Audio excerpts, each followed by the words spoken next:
Alrighty, welcome in YouTube. Today I have for you the very first ever Predecessor hero guide, and I thought, what a better introduction and what a better way to do this than to start with the newest addition to Predecessor roster, and that is Neon. And I will say Neon is probably one of the top 5 mages in the game right now, possibly even top 3. Her damage is absolutely crazy. Her burst potential is nutty. But a lot of people just don't understand how to play her. And so I've been putting a lot of time into Neon just to make sure I know all the ins and outs, all the tips, all the tricks, everything you need to know about the character.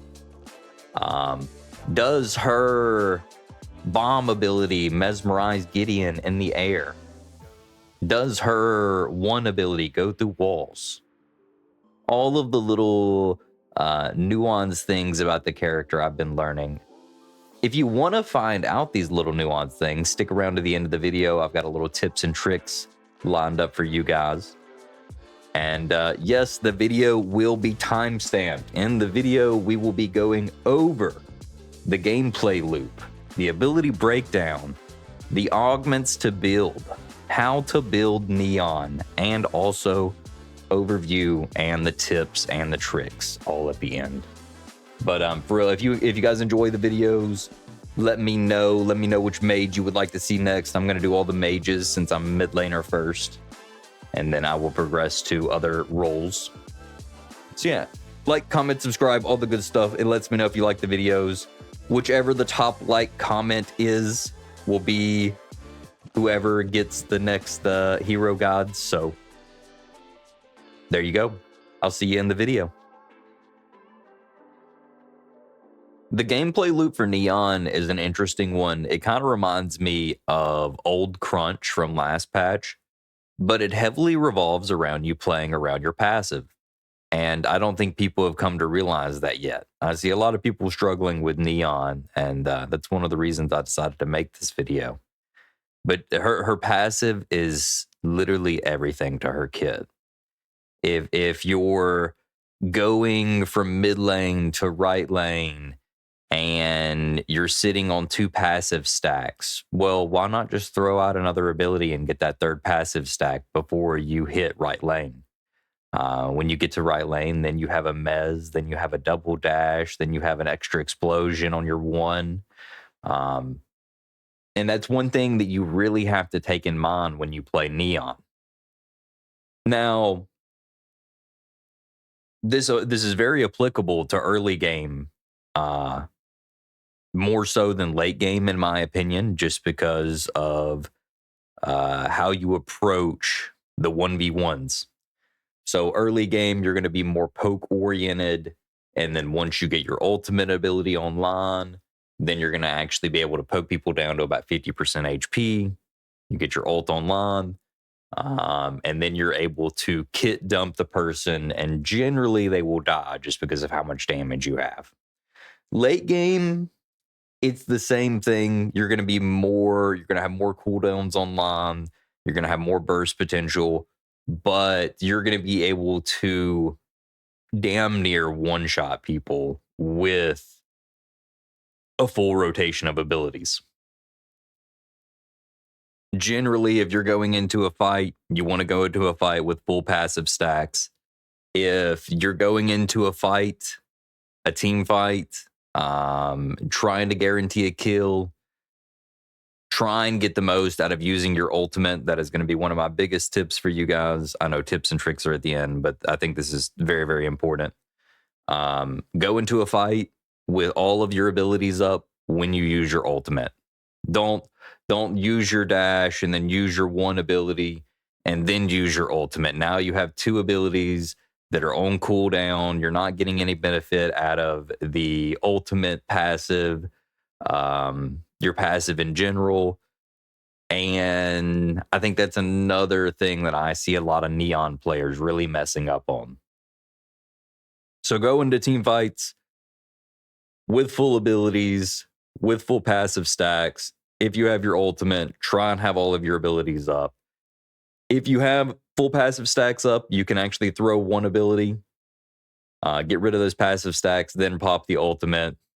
And then by the time the ultimate is ending, you should have that ability up again for those passive stacks. So there's a little tip for the heads up. Alrighty, let's get into Neon's abilities. And like I said, her passive is the most important thing. If you can treat it like anything, treat it like Crunch's old passive, where you're constantly using abilities to generate those passive stacks. And then once you get all the passive stacks, each ability has a different amplification. I will say, do not be afraid to use abilities on Neon. If you're dashing in, don't be afraid to use your dash and get a little poke. If you're going from mid lane to left lane, don't be afraid to use your dash to get over there. Don't be afraid to use your all of your ability rotations just to get your passive online. Once you get your passive online, though, that's what you play around. Once I have my passive online, my one gains more damage. I have a mesmerize. I have a double dash. You open yourself up to more potential in team fights. Don't just go wasting your passive on a wave, or really consider what you're going to use it on when you get it. But also, like I said, don't be afraid to just like waste abilities to get your passive up. When I say waste, actually use them correctly, but you get what I mean. I do want to talk about something.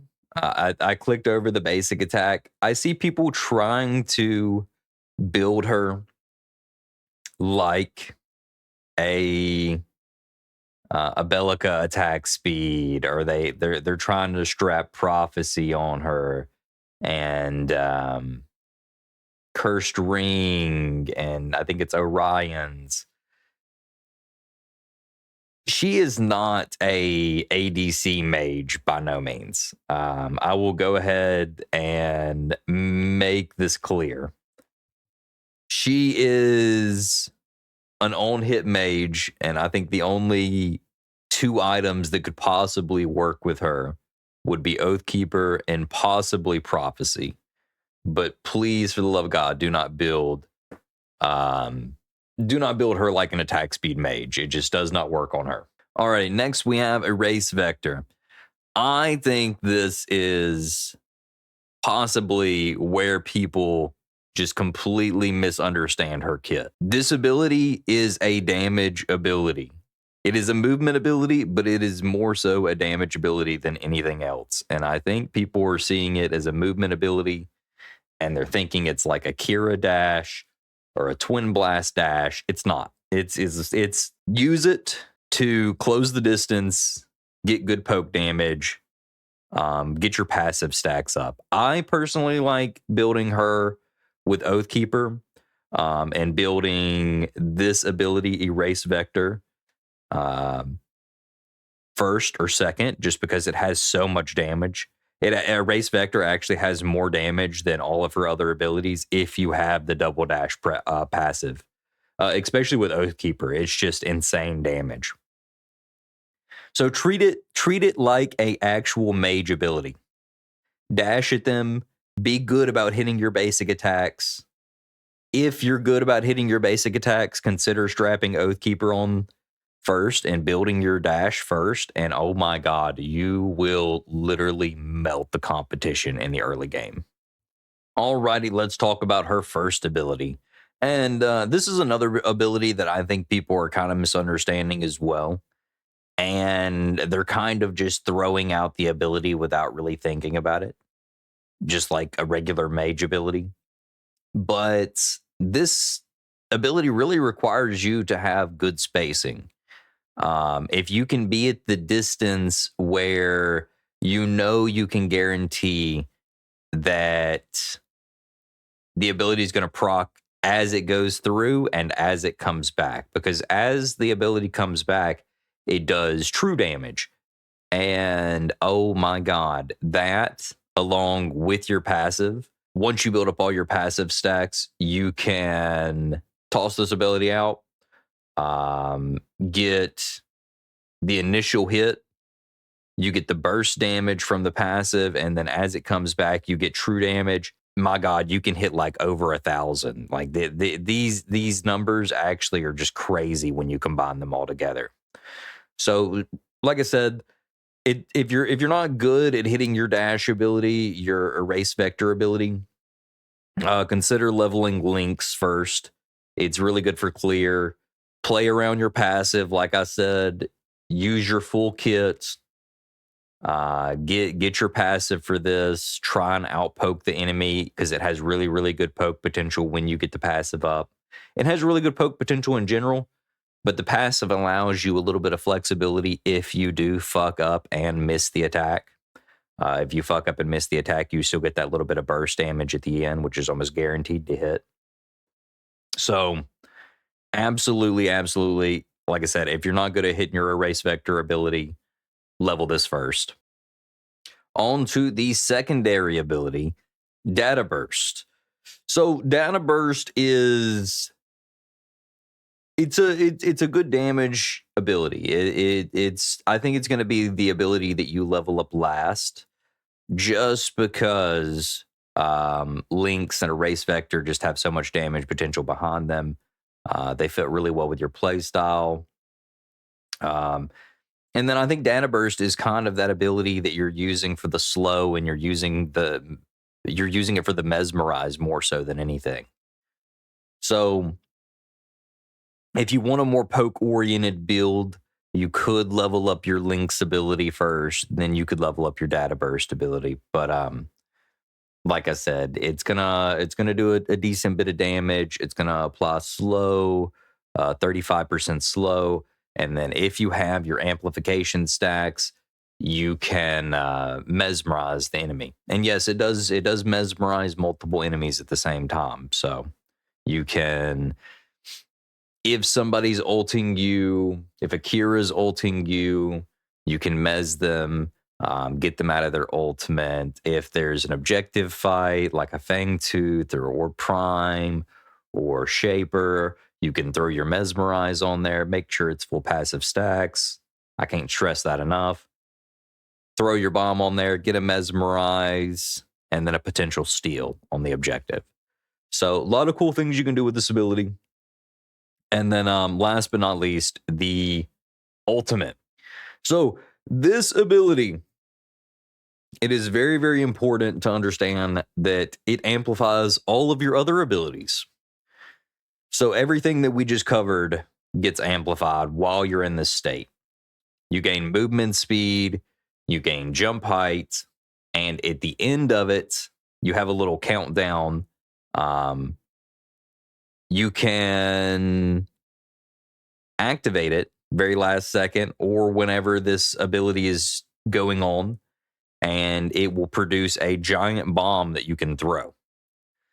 So, like I said, I talked about this a little bit in the introduction, but this is such an important part to her kit just because it gives you passive abilities. It gives you passive stacks on all of your abilities. The movement speed is amazing. The jump height is amazing. It allows you to hop over walls that you couldn't normally hop over. It allows you to chase down people. It allows you to get away if you need to. And it's for 8 seconds. So the ideal situation for your ultimate, early game, if they're low health, if they're half health, and anything below half health, make sure you have all of your abilities, pop your ultimate, kit dump them, and they will die. When I say kit dump them, pop your ultimate, get a mesmerize on them, get your erase vector, get your dashes off on them. Don't forget your double dash. Get your Link's ability off on them. I forgot to mention with the Link's ability, if you have your passive stacks, you can throw it at the ground and kind of get like guaranteed explosion damage at your feet. So you can really jump in and just delete the target. Like no pun intended with the hacker girl, but absolutely you just shred them, delete them, blow them up. Make sure you have all of your abilities or the majority of your abilities when you pop your ultimate, so you gain value out of getting all of your abilities that have stacks on them with your passive. And then yeah, she is absolutely just a menace to deal with if you play her right. Alrighty, let's go over the augments. And yes, I will be going over the major and the 2 minor augments, so have no fears. First off, we have Ghost in the Machine. First off, whoever came up with the name, I love you. Second off, this augment can be really good if you're trying to be elusive. You don't get much damage potential out of it, aside from the fact that you can be elusive and you get up on the enemy a little bit easier, and you can do some you can do some cool things like go invisible as 𝙎𝘾𝙄𝘼𝙇𝙎's like dashing up in the air so they can't target you. Same applies to anybody that has a lock-on ability, 𝙎𝙊𝘾𝙄𝘼𝙇𝙎. If you dash and you go invisible, they're not going to be able to target you and lock onto you. So you can do some really cool things with it, honestly. But like I said, it doesn't really amplify your damage. I think if you go this, go Oathkeeper early, and you could pull off some really cool things with it, just because of being so elusive and getting in their face and doing so much damage. On to RAM, RAM. You gain 5%.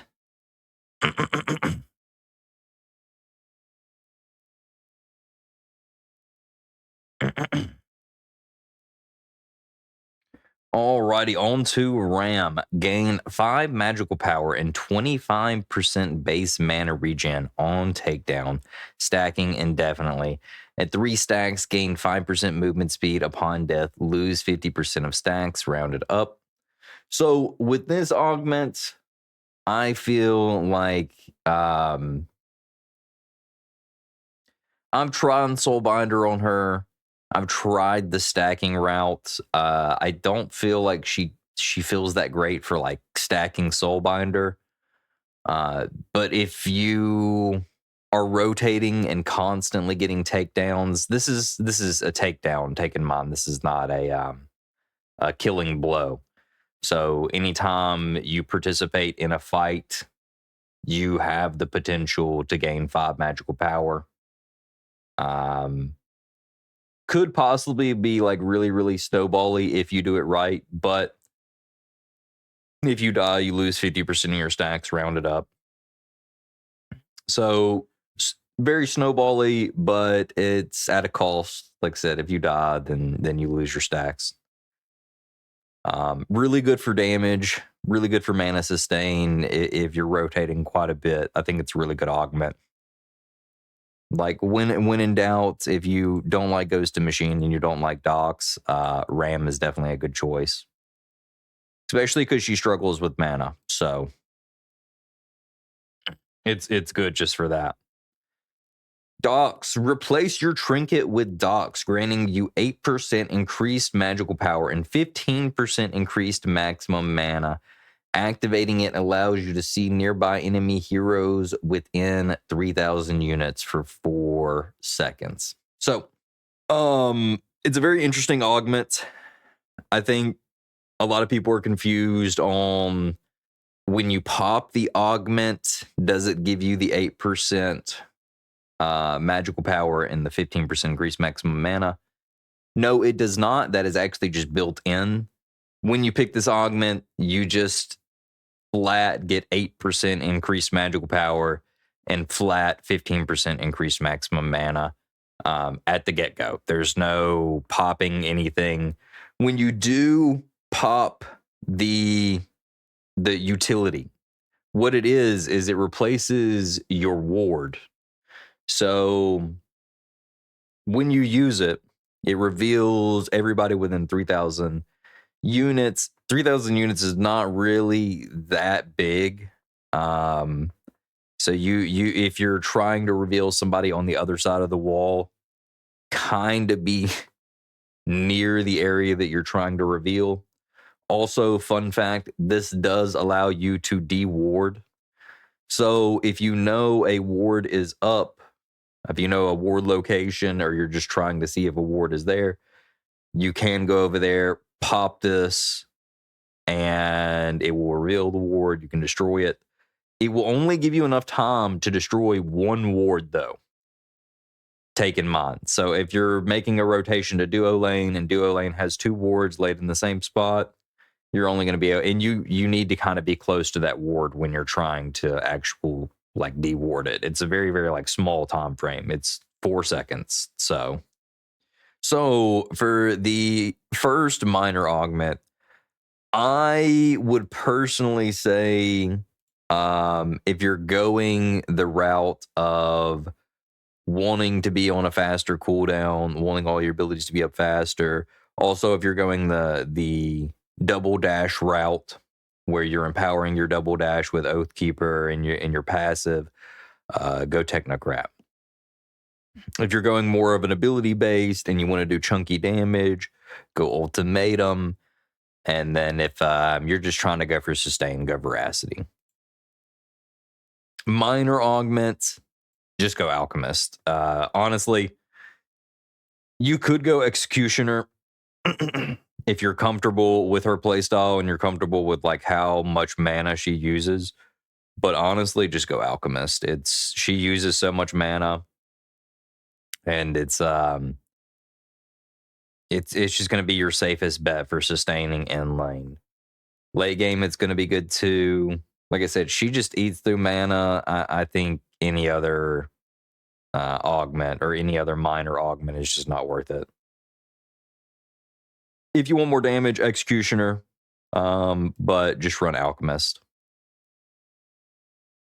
For builds for Neon, I have 2 of them for you.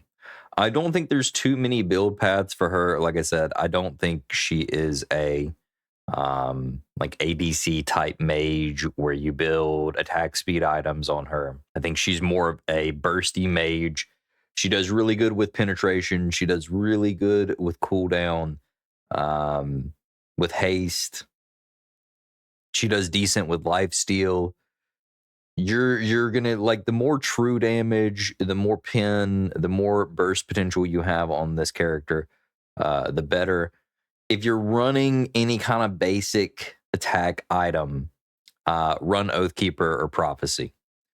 So for the first build that I have for you guys, I have the Neon Dashing Demon build. I will include the build IDs somewhere where you guys can see them on screen right now. But the theory behind this build is going to be, you are leveling up. This requires you to be able to hit your basic attacks, by the way, so I hope you're good at that. But level up your dash ability first, and then your 1 ability second, and then your Mesmerize Bomb third. If you're good at using your passive to get the double dash of death and destruction, is what I like to call it,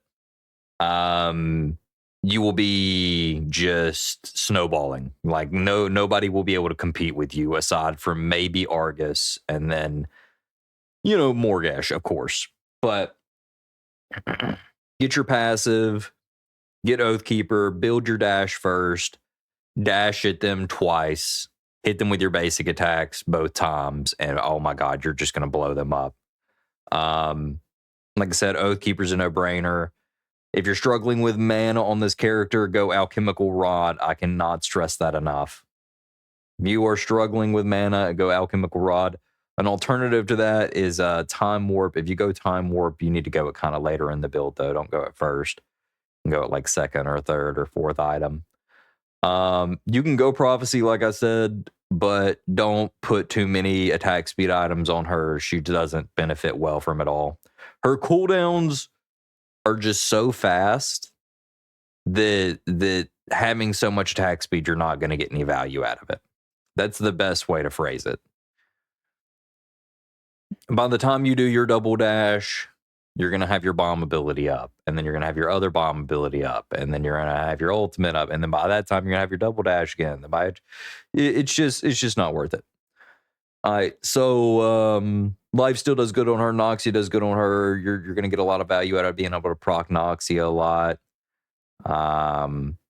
The relics that you can run on her, you can run the Soul Bearer.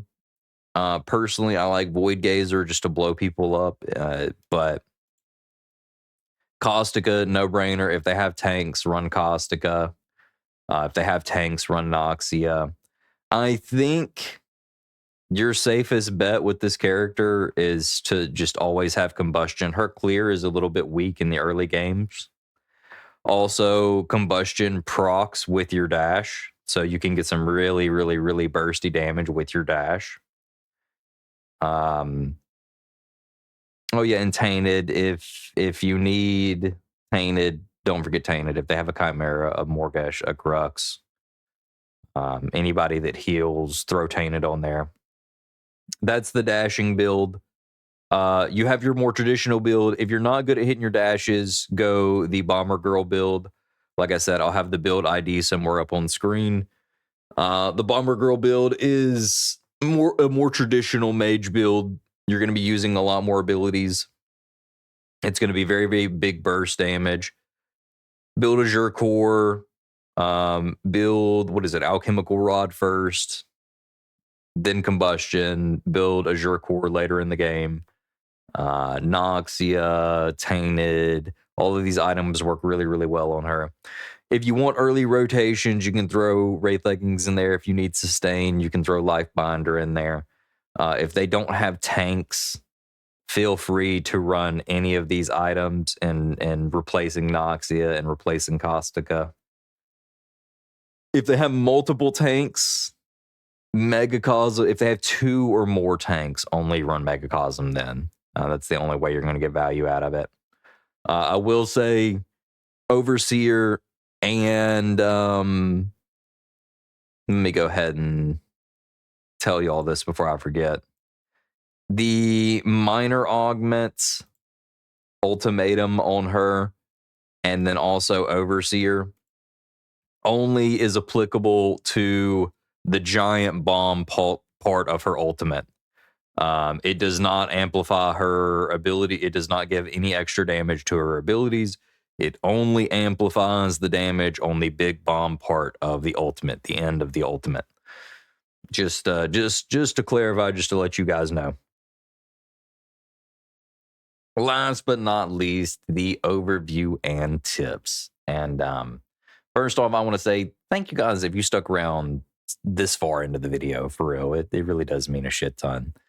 If you're not subscribed, don't forget to subscribe.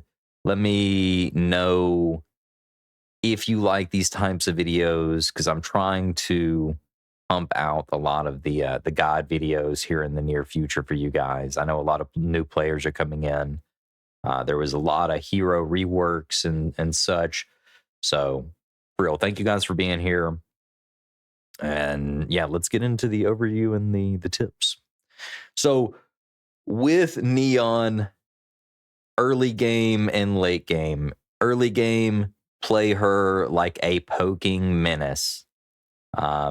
Make sure you're cycling through your abilities to get your passive. If you're building into your 1, make sure you're using your passive to get that extra poke damage on enemies to poke them out of lane.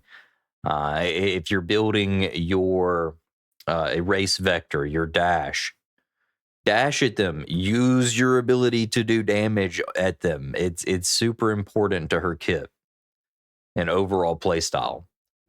Like I said, cycle through your abilities. Don't be scared to just throw out abilities to cycle to get your passive. If you're rotating from lane to lane, and you're going from mid lane to left lane or mid lane to right lane, or mid lane to Fangtooth. You have time to her abilities come up so fast. Throw out a bomb, dash, get your passive up. So when you go into that fight, you have a mesmerize. When you go into that fight, you have a double dash. When you go into that fight, you have poke damage. If the ideal situation is her best combo is having a passive stack already ready when you rotate. So when you go into a fight, you can throw down your mesmerize and then immediately pop your ultimate afterwards and cycle through your abilities. You cycle through your one, you cycle through your dash. And by the time your ultimate is ending, you will have that mesmerize up again, and then you can cast it. And then by that time, you're casting your ultimate, and then your one will be up again, and then your dash will be up again soon after. So it's a very like short gameplay loop, but it happens so fast and it's so much damage if you know how to do it right. But that's honestly how you need to think about playing this character. I know I've stressed it a lot, but play around your passive for the love of God. This is the last time I say it. On to the tips and tricks. If you didn't know, her mesmerize ability, her bomb ability, the data burst. If Gideon is in the air, if a character is in the air, and you were wondering if you can hit them, if you land the bomb directly on the character, if you land the bomb directly on Gideon, it will stay in the air and hit him. Now, if you have your passive stacks up, you will get a mesmerize and you can get Gideon out of his ultimate. And a lot of Gideons are not going to expect this with this character. That's tip number 1. Tip number 2. Your Link's ability, it does not go through walls. It actually stops and comes back to you from whatever target you hit. So if I was to hit the left wall, it would come back to me. And yeah, if I hit the target, it's going to come back to me. If I hit the ground, it's going to come back to me. Say if I'm trying to hit an enemy target through the wall, my passive, though, will go through the wall. The passive's not going to do a crazy amount of damage, but it could lead to a very, very cheeky kill where they're trying to run away. You know you have your passive ability. You know it does damage too. And it's a good proximity too. Like it has very good proximity on the damage that it does with the passive. So the passive does go through the wall, but not the initial ability itself. On to tip number 3, Erase Vector. Erase Vector is very similar to how Countess ability is when it comes to immunity. So you have immunity frames anytime you dash. If you dash, say, when a gadget bomb is about to blow up on your head, you can actually avoid the damage on it. Or if a Gideon tries to throw a rock on you and you dash at the perfect timing, or if somebody tries to ulti you and you dash at the perfect timing, you can avoid a bulk of damage. So take in mind, when you have your passive up, you have that double dash, you have like, there was actually a situation the other day where I was playing against an Eden, and I double dashed out of her ultimate, her ultimate in gun form, and it was able to let me live with literally 1 HP. So also little tip number 4. I think I said this already, but you do get increased jump height and you do get increased movement speed. So your ultimate can not only be used to close the gap. You can jump over walls, say mid lane, you can jump over the little gap right there and close the distance if you're trying to get a surprise on the mid laner. You can jump over into Fang Pit. You can jump out of certain spots in the Fang Pit. You can do a lot of cool things with this ultimate if you use it for maneuverability. That with your dash ability, you can really, really make some distance and use it to get in, use it to get out. I said this already, but I think it's important to note one last time, your augments, the Doc's augment, you can de-ward people. If duo lane has wards up, you can go de-ward duo lane and allow your jungler to kind of get a free rotation or a free surprise on the duo lane or off lane. You can go de-ward off lane. So there's a lot of potential with this augment just because of the de-warding. But like I said, it's 4 seconds. You only have time to de-ward 1 augment per proc. You get 2 procs of docs. Some additional tips that I forgot to mention. Erase Vector, the basic attack that you throw out, actually does a burst of AoE damage. So if you're trying to get faster clear, or you see that the enemy is grouped up near their minions and you want to get guaranteed damage, you can use it for that.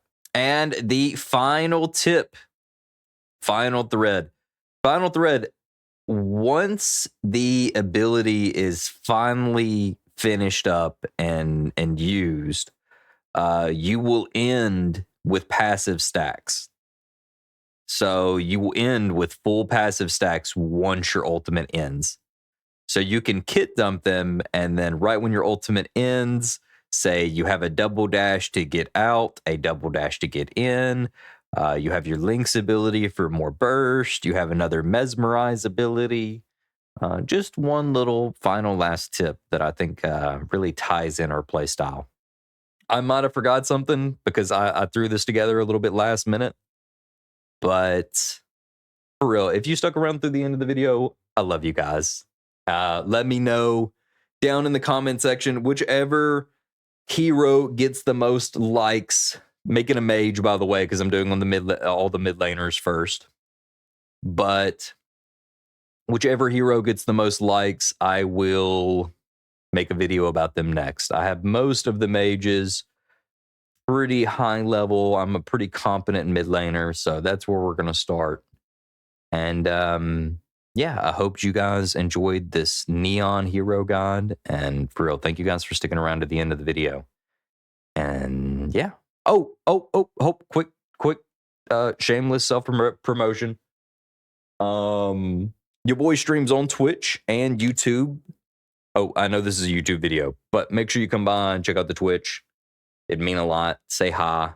We're constantly putting together build videos and ranking up together and having a good time. So maybe I'll see you over there. I'll catch you in the next video. Peace.